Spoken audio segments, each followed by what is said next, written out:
결실의 계절에 우리의 믿음, 우리의 신앙의 인격의 열매를 많이 맺었으면 좋겠습니다. 요한계시록 말씀을 2월 달부터 쭉 강의를 하다가 계시록 이후에는 어떤 말씀을 나눌까 한 2달 전부터 계속 고민을 했습니다. 고민을 하다가 한 달 전에 룻기 말씀을 함께 나누어야 되겠다 이런 생각을 했습니다. 우리 성도님들은 계시록 끝나면 최 목사가 무슨 설교하려나 이런 생각 안 해보셨습니까? 해봤습니까? 예, 고맙습니다. 그런 생각도 해주셔서 기대에 어긋나지 않는 말씀일 걸로 생각됩니다. 룻기는 4장 85절밖에 되지 않는 짧은 책입니다. 그 내용이 마치 단편 소설 같습니다. 그런데 룻기는 처음부터 한 번도 의심이 없이 구약 39권에 포함되어진 하나님의 말씀입니다. 특별히 사사기와 사무엘 상하를 연결시켜주는 역사서, 말 그대로 역사적으로 있었던 사건의 기록이다 하는 것입니다. 이 룻기가 얼마나 아름다운 책이냐. 어떤 주석가는 조각에는 비너스상이 있고 그림에는 모나리자가 있다면 문학에는 룻기가 있다 이렇게 표현했습니다. 그만큼 이 짧은 단편 소설 같은 룻기지만 그 안에는 우리 인간의 희노애락 뿐만 아니라 하나님의 깊은 사랑이 담겨있는 놀라운 책이다 하는 것이죠. 성탄절 되기까지 이 룻기 말씀을 계속해서 한번 살펴보기를 원합니다. 오늘은 첫째 시간이기 때문에 룻기의 서론 그리고 1절부터 5절 말씀 함께 나누기를 원하는데요. 우리 성도님들 중에 룻기가 구약인지 신약인지 모르는 분도 계시죠? 지금까지 태어나서 룻기를 한 번도 안 읽어본 분들도 계시죠? 네, 그래서 제가 룻기는 어떤 책이냐 먼저 소개를 하고 말씀을 나누기를 원합니다. 룻기는 어떤 책이냐? 이 책의 이름은 여인의 이름에서 따왔습니다. 룻기에 등장하는 주인공 여자분의 이름이 룻이기 때문에 그렇습니다. 성경에 여성의 이름을 따라 책 제목을 지은 책이 두 권 있다, 그죠? 한 권은 룻기고 또 한 권은 에스더. 늘보는 교회 성도님들 성경 상식이 그냥 출중합니다, 그죠? 에스더죠. 차이가 있다면 에스더는 페르시아라는 이방 나라의 왕비였죠. 크세르크세스라는 고대 페르시아 세상 역사에서도 굉장히 유명한 사람입니다. 우리 영화 300 거기에 보면 좀 이상하게 표현한 그런 왕으로 등장하지만 실제 역사에 있어서는 페르시아 제국을 이루었던 아주 유명한 왕이죠. 그 왕의 왕비입니다. 다른 타 지역에 살았지만 유대인 여인이었습니다. 그런데 룻기는 모압 여인입니다. 말하자면 이방인이라는 것이죠. 유대인들의 사고 속에는 이방인들은 지옥의 땔감으로도 아깝다 이렇게 표현할 만큼 이 이방인들을 무시했거든요. 그런데 유대인들이 이 룻을 그들의 조상으로 받아들였을 뿐만 아니라 그들이 즐겨 읽었던 성경의 책 이름까지 이 룻이라는 여인의 이름을 이용하고 있습니다. 뭔가 대단한 이유가 있을 것 같지 않습니까? 유대인들이 가장 사랑하는 잠언 31장에 보면 현숙한 여인이라는 여인에 대한 노래가 등장합니다. 이 현숙한 여인이 누구냐? 이 여인의 실제적인 모델이 바로 룻이다. 이렇게 학자들은 의견을 제시합니다. 그만큼 이방 모압 여인이었지만 훌륭한 여인이었다는 것이죠. 그래서 유대인들은 룻기를 굉장히 사랑했습니다. 아주 애독했습니다. 특별히 유대인의 절기 가운데 유명한 절기가 3개가 있는데 그 중에 오순절, 맥추절이라고 하기도 합니다. 이 절기에 온 가족이 친족들이 함께 모여서 룻기를 읽었습니다. 말하자면 우리로 말하면 가을 추수가 막 시작되어질 때에 온 가족들이 함께 모여 이 룻기를 같이 읽으면서 즐거워한 축제의 현장에서 읽혀진 책이 룻기입니다. 앞으로 우리가 살펴보겠습니다만 배경이 추수하는 들판입니다. 누렇게 익은 밀과 보리밭, 그 풍요로운 들판에 남편을 잃어버리고 시아버지와 시동생도 잃어버린, 인간적인 눈으로 볼 때는 완전 말라 비틀어져 버린 나무가지와 같은 한 여인이 등장합니다. 모압 여인 룻이죠. 아무런 희망이 없는, 말 그대로 이삭 죽기에서 겨우 살아갈 운명의 여인이 보아스라는 유대인 남자를 만나게 됩니다. 중년의 남자죠. 이 보아스는 룻을 아끼고 배려하고 지켜줍니다. 마침내는 두 사람이 사랑을 교제를 나누게 되고 부부가 되어집니다. 룻기 4장에 보면 온 동네 사람들이 모여서 이 결혼식을 축하하는 그런 축제가 벌어집니다. 그리고 제일 마지막 구절에는 이 룻과 보아스를 통해 이스라엘 사람들이 제일 존경하는 왕, 그들이 지금도 사모하는 왕 다윗이 태어나게 되는 그런 다윗의 족보가 룻과 보아스를 통하여 태어나는 것을 성경은 기록을 하고 있습니다. 그래서 유대인들이 좋아하죠. 극적인 사랑의 책입니다. 신데렐라나 리차드 기어가 주연하였던 프리티 우먼 있죠. 이것보다 더 극적인 이 사랑의 책이 룻기입니다. 유대인들이 룻기를 사랑한 것은 이런 남녀간의 극적인 사랑을 기록하고 있기 때문만은 아닙니다. 그보다 더 깊은 영적인 의미가 있습니다. 왜냐하면 유대인 중년 남자 보아스 때문에 그렇습니다. 보아스는 하나님을 경외하는 남자였습니다. 그러다 보니 하나님의 율법의 말씀을 사모한 사람이었고 하나님의 말씀을 생활 속에 실천하는 사람이었습니다. 하나님의 말씀의 핵심 중에 하나가 뭐냐면 고아와 가부와 가난한 자들을 돌아봐라는 것입니다. 이방의 객과 나그네를 돌봐주라는 것이었습니다. 그래서 보아스는 그 말씀을 실천했습니다. 연세가 많은 시어머니, 이 시어머니를 돌보기 위해 청춘을 포기한 여인이 룻입니다. 그럼에도 불구하고 유대인 사회 속에는 적응하기가 힘들었습니다. 이방 여인, 특별히 모압 여인이기 때문에. 그런데 보아스는 유대인과 이방인, 유대인과 모압 사람, 이런 세속적인 생각보다는 하나님의 말씀에 좀 더 귀를 기울였습니다. 그래서 부모를 공경하는 여인, 고아와 가부로 가련한 여인, 그래도 하나님의 백성의 품 안에 들어와 있는 여인 룻을 배려했습니다. 보아스가 룻과 결혼하기 위해서는 엄청난 희생을 치렀습니다. 우리 앞으로 살펴볼 터인데요.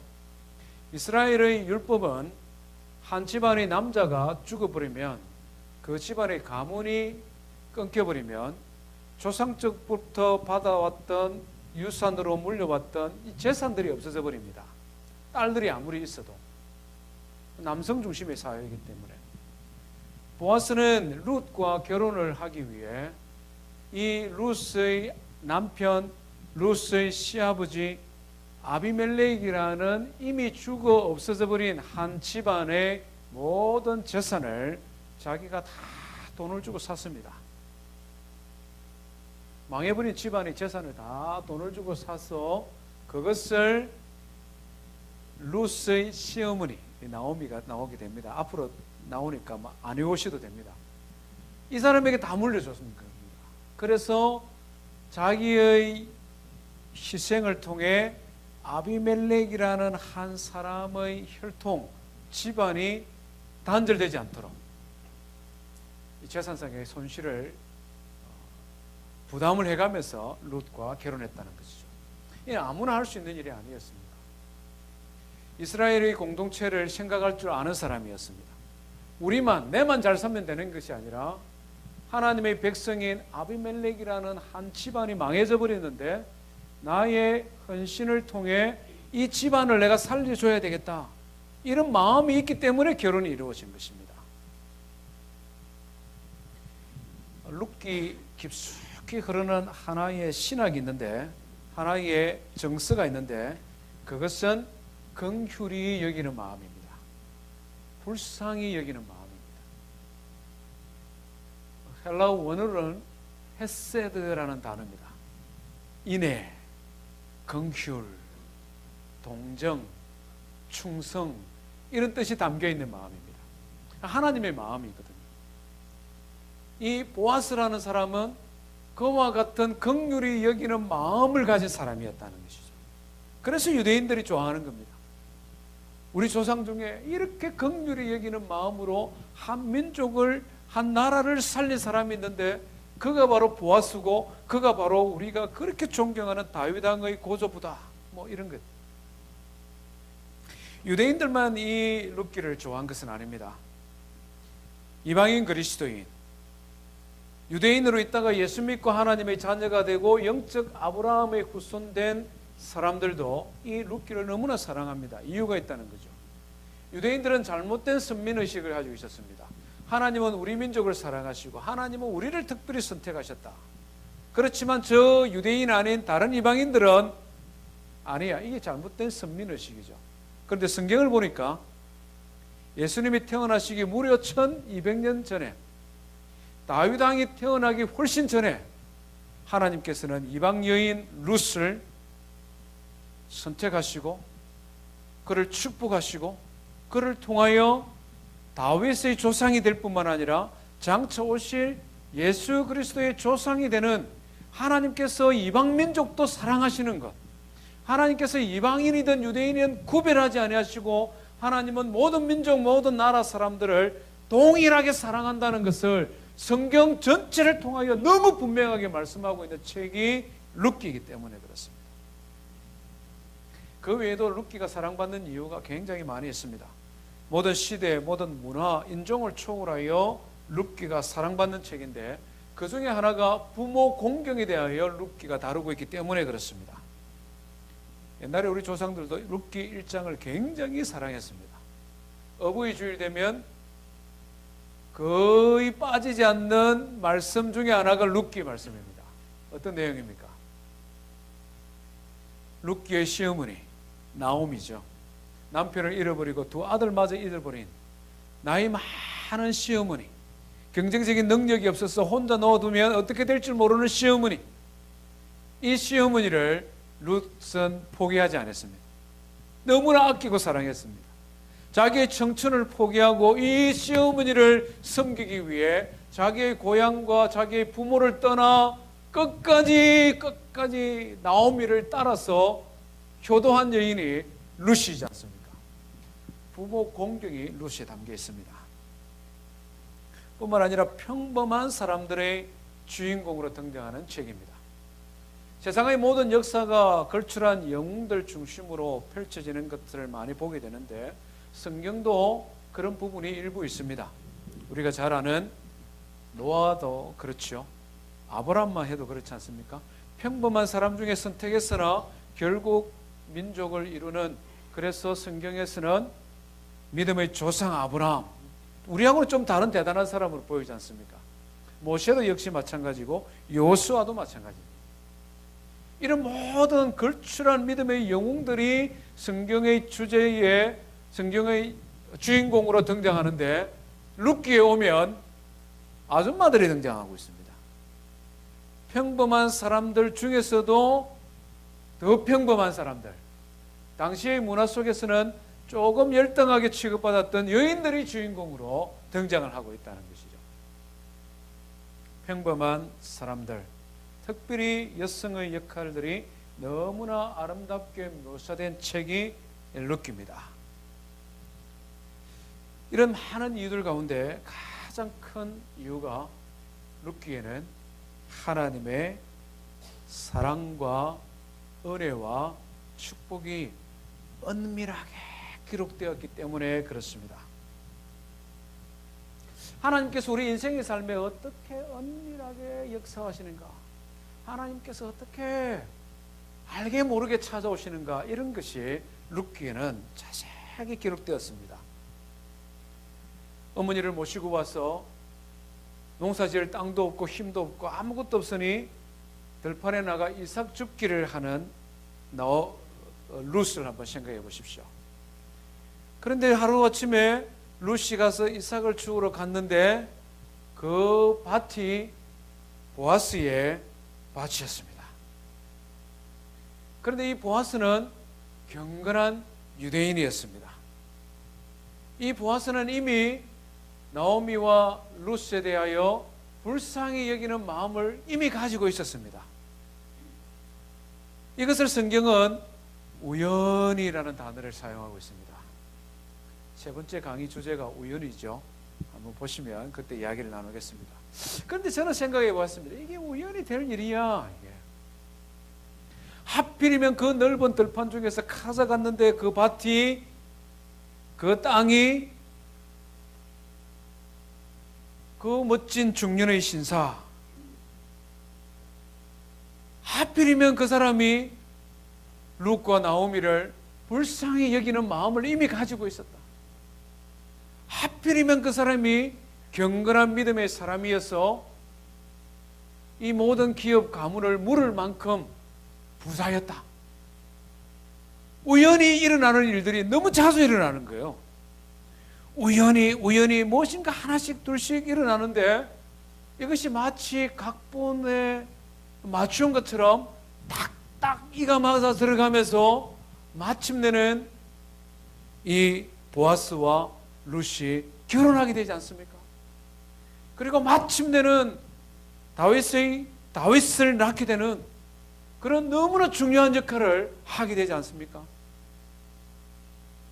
우연을 가장한 필연이죠. 이걸 신학적인 용어로는 뭐라고 그럽니까? 하나님의 섭니다. 하나님의 섭니다. 하나님의 작정, 하나님의 계획, 하나님의 섭니다. 우리 인간의 지혜로는 우연히 그렇지 이렇게 말할 수밖에 없는데 그 배후에 흐르는 큰 강이 흘러가는 강물을 보면 그렇지 않습니까? 위에는 파도가 잔잔하게 치고 있는 그래서 너무나 평화로운 강줄기입니다만은 그 강 밑으로는 세찬 물살이 힘차게 확 흐르면서 강에 있는 모든 토사들, 심지어는 바위들까지 굴려가면서 강이 흐르거든요. 그래서 멋 모르고 도시 사람들이 낙동 강변에 와서 강 잔잔하네 이러면서 수영하다가 큰일을 겪었습니다. 왜 그런가 하니 그 잔잔한 수면 밑으로 거대한 힘을 가진 강물이 흘러가고 있다는 것이죠.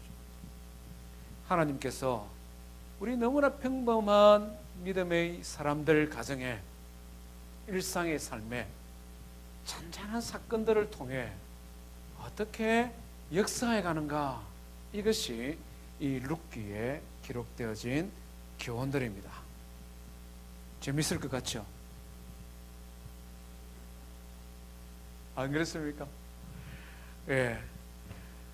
이 룻기 말씀을 통하여 우리 성탄절까지 하나님 주신 은혜를 함께 나누기를 원합니다. 오늘은 첫 번째 시간으로요, 우리 1절부터 5절 말씀 함께 하나님 말씀을 나누기를 원합니다. 1절부터 5절입니다. 한 절씩 기록하겠습니다.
다섯 절의 말씀은 너무나 어두운 말씀입니다. 암울하다는 표현으로도 채워지지 못할 만큼 절망 그 자체가 룻기의 처음 시작입니다.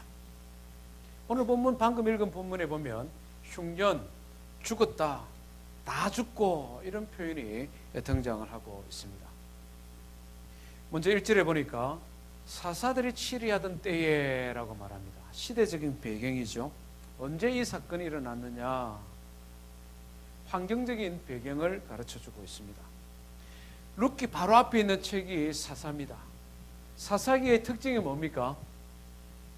사사시대의 특징이 뭡니까? 시대적인 배경이, 왜? 왕 없이 지 마음대로 하는 시대가 사사지 않습니까?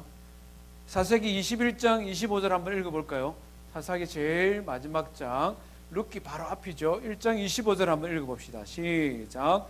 그때에 이스라엘에 왕이 없으므로 사람이 각기 자기의 소견에 옳은 대로 행하였더라. 사사시대의 특징입니다.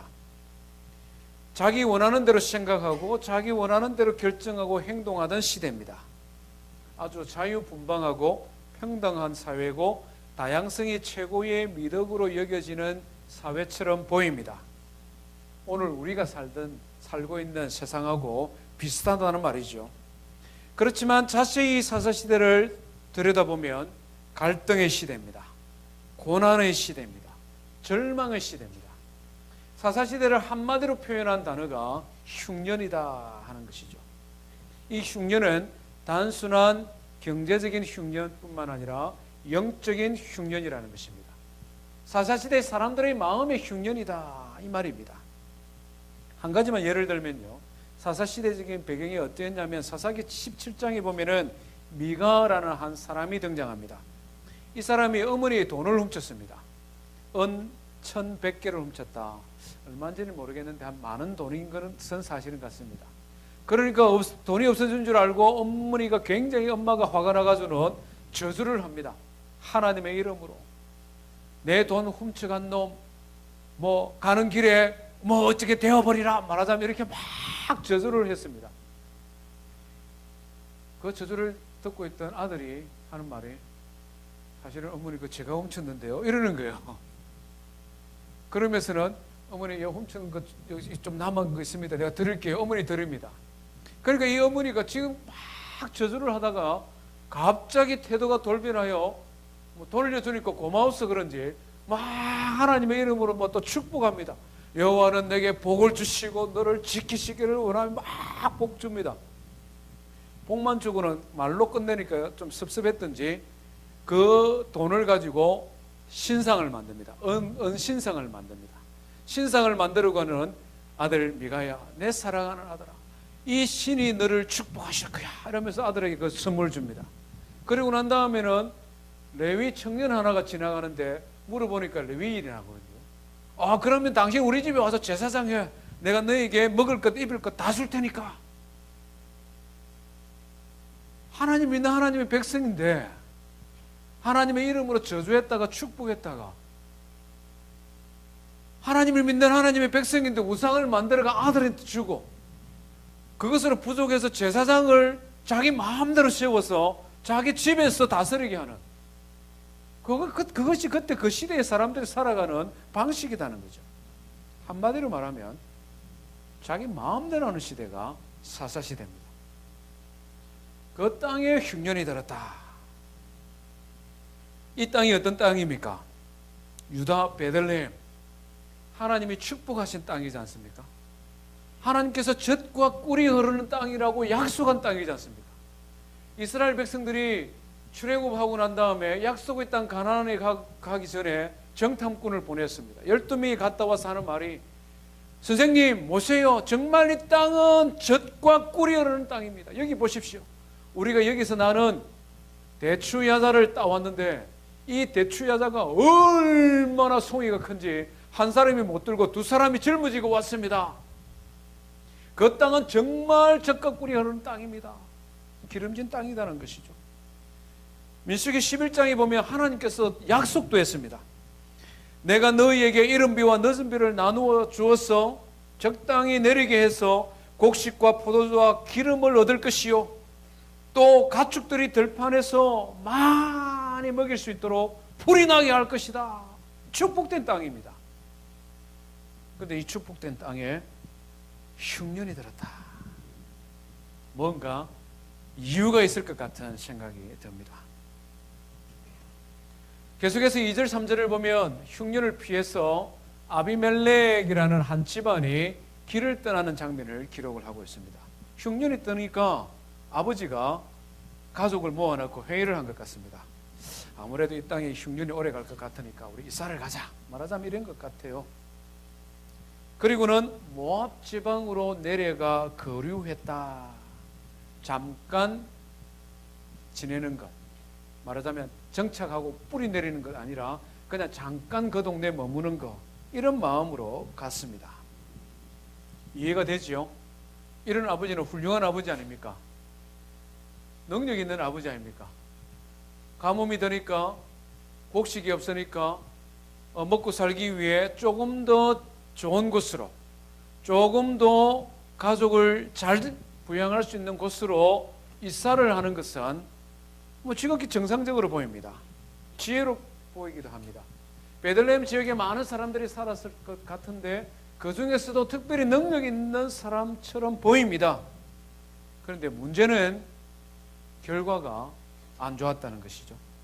흉년을 피해 도망갔는데 그곳에서 어떻게 됩니까? 흉년보다 더 큰 흉년, 죽음을 맞이하게 됩니다. 그죠? 3절에 보니까 나오미의 남편 엘리멜렉이 죽고, 결과적으로 안 좋은 선택이었다는 것이죠.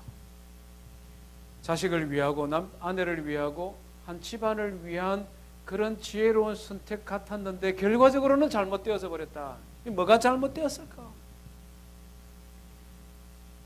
영적인 가정, 믿음의 가정의 가장인 아버지가 선택했는데 이 잘못되어 버렸다. 그럼 뭐가 잘못됐느냐? 한 두 가지를 좀 생각해 볼 필요가 있습니다. 흉년을 보고 도망을 갔는데 이 흉년을 보는 아비멜렉 남편의 생각이 좀 잘못된 것 같습니다.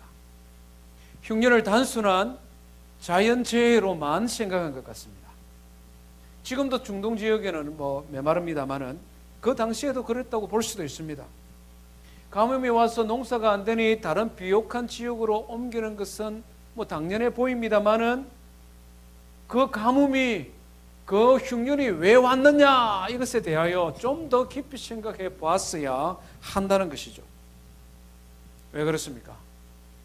흉년은 자연재해로 말미암아 생기는 것도 있지만 하나님의 징계로 말미암아 생기는 때도 있기 때문에 그렇습니다. 대부분은 자연적인 현상이라고 보면 되지만 어떤 경우에는 자연적인 현상이 아니라 하나님의 손길이 분명히 있었다라고 생각되어질 죄도 있기 때문에 그렇습니다. 특별히 그 시대에, 사사시대에 사람들의 생각, 사람들의 행위, 그들의 영적인 상태를 생각하면 이것은 하나님의 징계다라고 볼 수 있는 것이죠. 앞에서 살펴본 것처럼 사사시대에 왕이 없으므로 그들은 자기 소견에 옳은 대로 했습니다. 하나님을 섬기는 하나님의 백성이지만 하나님의 마음을 너무나 아프게 했습니다. 성경 말씀에 보니까 사사기 3장, 12장, 13장 그들이 너무나 우상숭배에 몰두하고 그들이 너무나 하나님의 마음을 아프게 하는 그런 기록들이 그대로 묘사되어져 있기 때문에 그렇습니다. 하나님께서 이스라엘 백성들이 가나안 땅으로 들어가기 전에 그들에게 경고하셨습니다. 모세를 통하여 말씀해 주셨습니다. 너희는 스스로 삼가라. 두렵건대 약속의 땅에 들어가서 너희들의 마음이 미혹되어서 다른 신을 섬기며 그것들에게 절하며 우상에게로 돌이킬 때에 나 여호와가 너희에게 진노하사 하늘을 닫아 비가 더 내리지 못하게 하며 땅이 소산을 내지 못하도록 할까 두려워하라. 하나님께서 이미 그들의 조상을 통하여 경고해 주셨는데 이스라엘 백성들은 그것을 귀를 기울이지 아니했다는 것입니다. 아비멜렉이 이것을 알만한 사람인데 전혀 이것을 고려하지 않았다는 것입니다. 아비멜렉의 이름이 뜻이 뭐냐면 여호와가 왕이시다, 이런 뜻입니다. 여호와가 왕이시다. 엘리멜렉이라는 이름 뜻이 여호와가 왕이다. 엘리멜렉의 아버지가 얼마나 대단한 분인가를 짐작할 수 있죠. 온 세상 사람들이 자기가 왕이라고 자기 속에는 옳은 대로 행하니까 이 엘리멜렉의 아버지는 아니다, 하나님이 왕이다. 그래서 아들에게 엘리멜렉이라고 이름을 지어준 거예요. 이런 모든 것을 알만한 사람이 엘리멜렉이라는 것이죠. 만약에 하나님이 징계라고 알았으면 그는 판단을 유보했을 것입니다. 다르게 생각할 수 있을 것입니다. 하나님께서 이 땅을 하나님이 징계하시는 것이라면 하나님 앞에 회개해야죠. 자기 자신을 돌아봐야 되겠죠. 마을 사람들을 위하여 기도해야 되겠죠. 더 나아가서는 그 나라와 그 민족을 가슴에 풀어안고 하나님의 진노가 더 이상 있지 않도록 이 땅을 불쌍히 여겨주십시오, 인내하며 기다리지 않았겠습니까?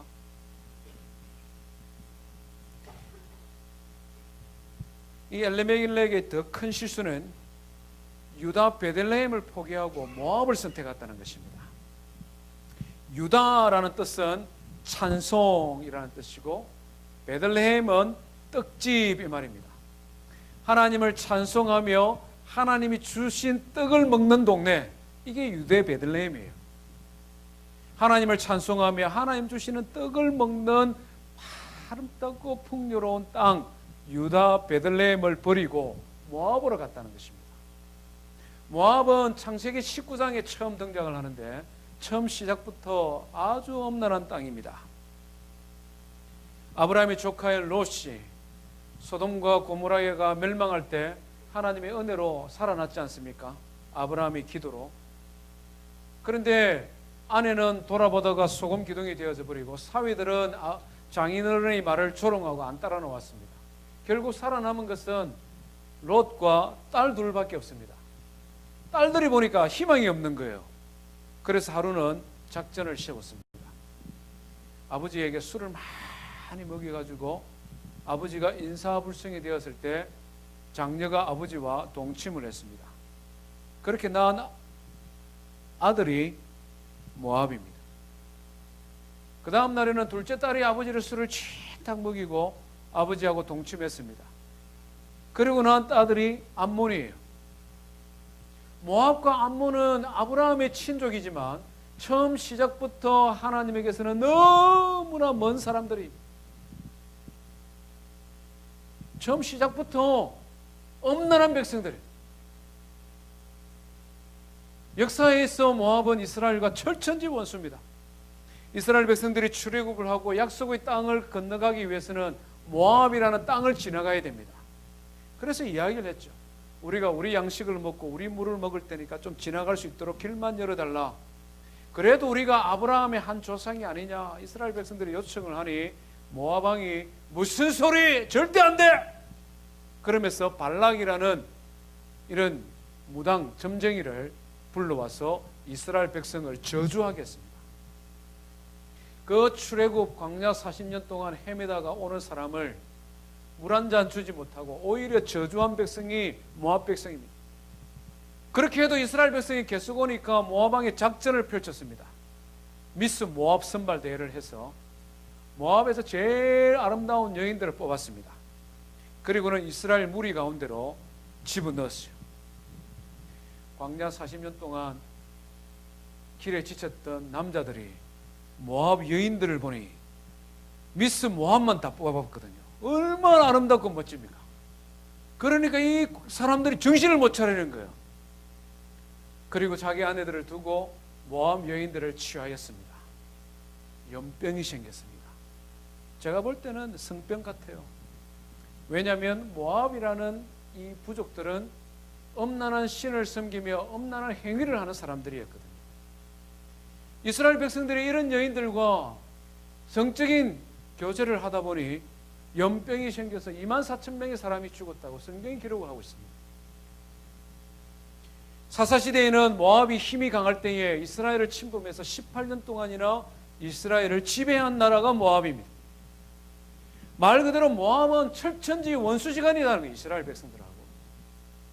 그래서 신명기 23장에 보면 하나님께서 뭐라고 말씀하시냐면, 모압과 암몬에 대하여 하나님이 심판하시면서 암몬 족속은 3대가 지나면 이스라엘과 함께 교류할 수 있지만 모압은 영원히 이스라엘의 회중에 들어올지 못할지니라. 말 그대로 이 백성은 엄란하고 타락한 백성이라는 것이죠. 왜 하나님께서 이토록 모압 백성을 미워하셨느냐? 모압 사람들은 그모스라는 신을 섬겼는데 이 신이 제일 좋아하는 제물이 뭐냐면 사람입니다. 자기들이 그렇게 만드는 거죠. 모압 신을 섬기면서 이 사람들은 인신 제사를 드렸습니다. 자기의 아들들을 잡아서 죽였다는 것이죠. 하나님이 말씀해 볼 때는 이 모압 족속은 정말 하나님 앞에 감당 안 되는 백성이다. 그런데 하나님의 백성 엘리멜렉이 찬송과 떡집을 버리고 모압을 선택했다는 것이죠. 이것은 너무나 잘못된 선택입니다. 엘리멜렉이 왜 이렇게 선택했을까요? 모압 땅에는 아르논이라는 강이 흘렀습니다. 강가는 항상 비옥하지 않습니까? 가뭄이 와도 마르지 않지 않습니까? 베들레헴은 메말라 가고 있는데 모압 땅을 보니까 거기는 에르논 강이 흐르고 평야가 이루고 곡식이 누렇게 익어 있거든요. 그러니까 그 땅에 가면은 흉년을 이길 것 같거든요. 그 땅에 가면은 그냥 자식 농사 잘 지을 것 같거든요.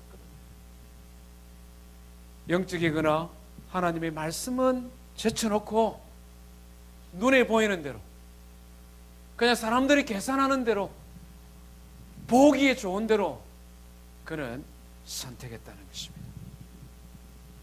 이것이 엘리멜렉의 결정적인 실수다 하는 것입니다. 참 아쉽다.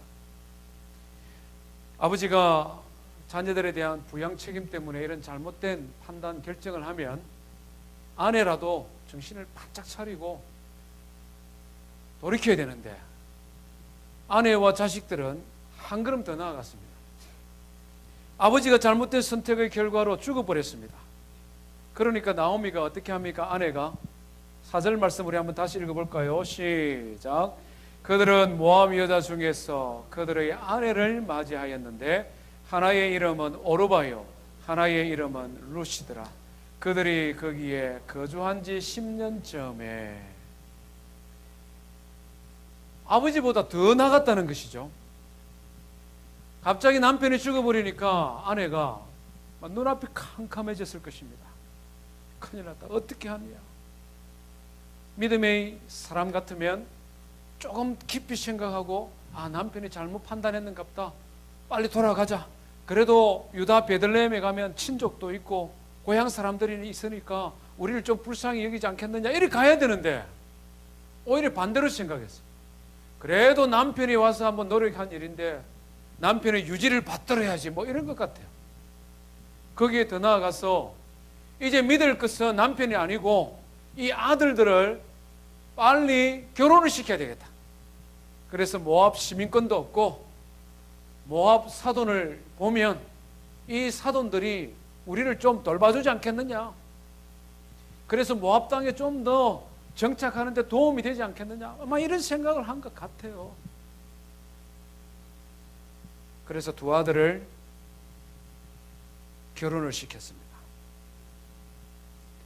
너무나 인간적인 생각이죠. 남편보다도 한 걸음 더 나아가서 하나님의 말씀에 정면 위배되어지는 그런 행위들을 하고 있는 것을 보게 됩니다. 결과가 어떻습니까? 한 10년쯤 지났을 때에 이 아들들마저 죽어버렸다. 성경은 이렇게 기록을 합니다. 너무나 인간적인 생각과 결정의 결과가 흉년보다 더 지독한 흉년, 죽음으로 찾아왔다. 유대인과 그리스도인들에게 너무나 사랑받는 룻기의 말씀입니다마는 그 아름다운 사랑이 시작되어지기 전에 하나님의 헤세드, 긍휼이 드러나기 전에 너무나 어두운 칠흑과 같은 어두운 터널들을 지금 지나가고 있는 것을 보게 됩니다. 오늘 본문이 우리에게 주는 교훈들이 많은데요, 한 세 가지만 간략하게 생각해 보면, 하나님의 백성 우리에게도 흉년은 찾아온다는 것입니다. 약속의 땅에 살고 있지만, 젖과 꿀이 흐르는 땅에 살고 있지만 그곳에서도 흉년은 찾아온다는 것입니다. 물질의 흉년, 건강의 흉년, 가정생활의 흉년, 부모와 자식 간의 관계의 흉년, 인간관계의 흉년, 불현듯 찾아오는 인생의 흉년들, 그 흉년 앞에서 어떤 판단을 내릴 것이냐? 인간적인 생각보다 하나님 앞에서 나 자신을 먼저 돌아보는 시간을 가지라는 것이죠. 자연적인 재해로 그냥 어떠다가 살다 보니 찾아오는 흉년도 있지만, 때로는 하나님께서 하나님의 백성, 하나님의 자녀들을 사랑하기 때문에, 긍휼히 여기기 때문에 그들로 하여금 하나님을 찾도록 흉년을 허락할 때도 있다는 것입니다.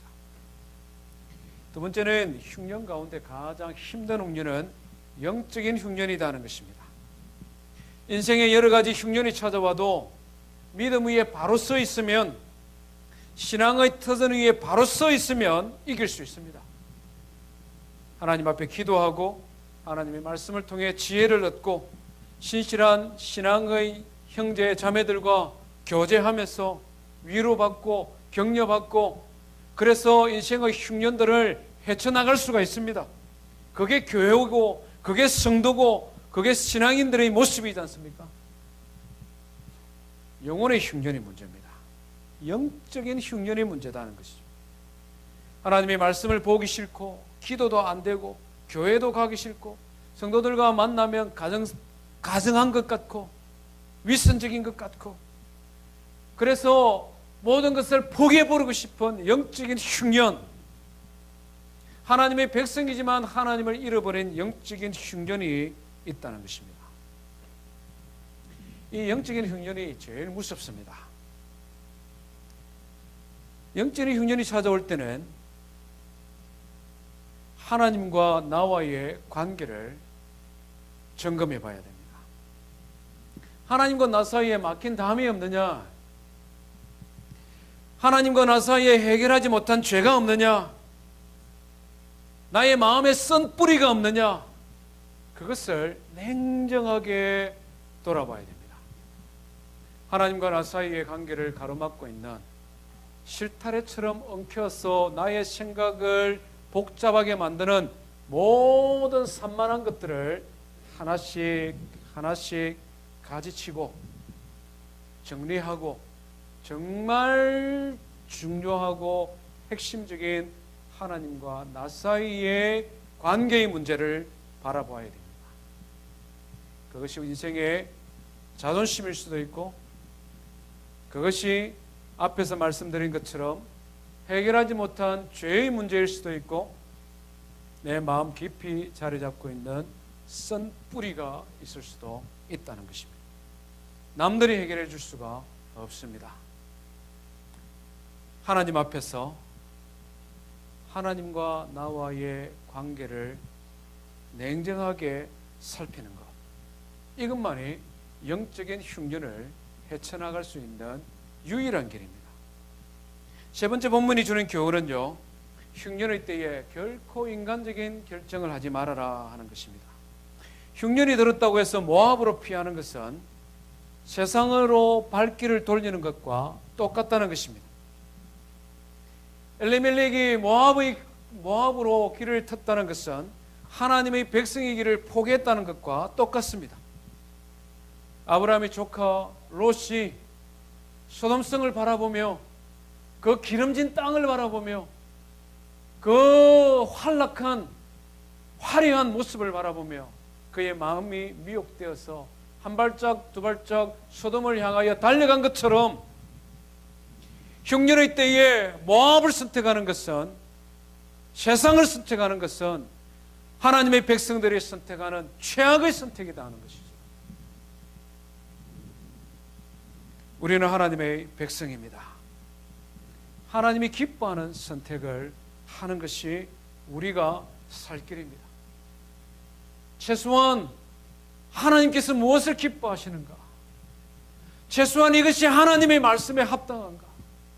최소한 이것이 지금까지 내가 신앙생활해 왔던 그 가르침에 합당한 것인가? 내가 배우고 내가 전하고 내가 지금까지 토대를, 내가 뿌리를 내리고 왔던 그런 나의 신앙의 유산에 지금 나의 신앙이, 지금 나의 판단이 합당한가?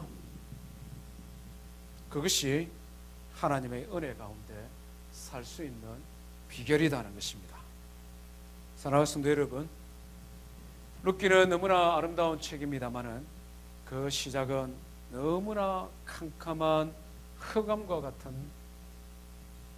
말 그대로 진흙과 같은 그런 상황을 우리에게 보여줍니다.